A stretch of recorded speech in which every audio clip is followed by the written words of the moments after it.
Hello and welcome to the ADS Securities Markets Update. I'm presenting today from ADS Securities London's office as we wait for the UK elections today, and we will have a full day of a special coverage through our social media sites, Twitter, Facebook and also YouTube, and we'll bring it to you on time throughout the day. Today again we will talk about the UK elections and what's the expected scenarios and how it might affect the British pound against the US dollar and against other currencies. The first scenario is that David Cameron stays. To secure that, a deal should be closed between the Conservatives Party, the UK with Liberal Democrats and also the Democratic Unionists. A minimum of 323 votes is also needed in the Parliament to pass the confidence vote. The second scenario is the central left to form a government. However, a coalition is also needed between the Labour and the Liberal Democrats in addition to the SNP and other smaller parties. If the first scenario occurs, we can understand that the people are not happy with the current economic situation and the current economic condition.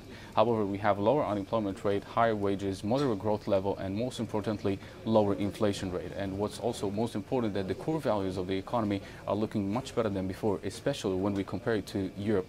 Therefore, the current government should get some credit for the work that has been done over the past few years.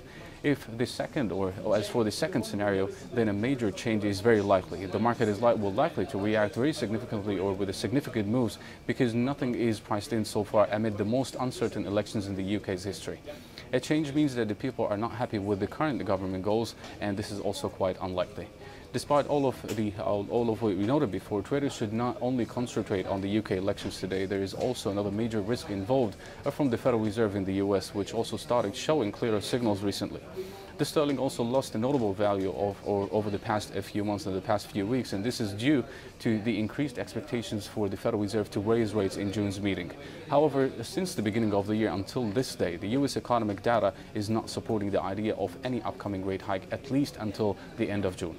These figures, or the figures, has led to significant gains in the euro against the major currencies and especially against the US dollar, rising by more than 7% from 1.05 up to 1.1370 this morning. And this rise in the euro is due to the economic releases in the US, in addition, or also supported by the European figures as well.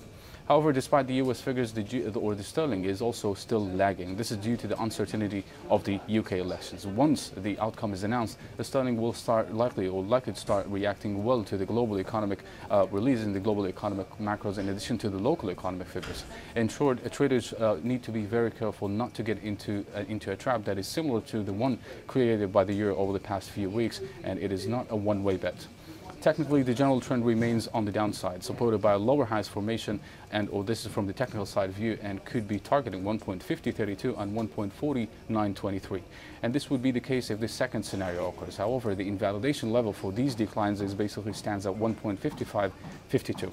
On the upside view, the key resistance for further gains stands at 1.53 and 1.5340. A break above that resistance is likely to clear the way for further gains above 1.5550s.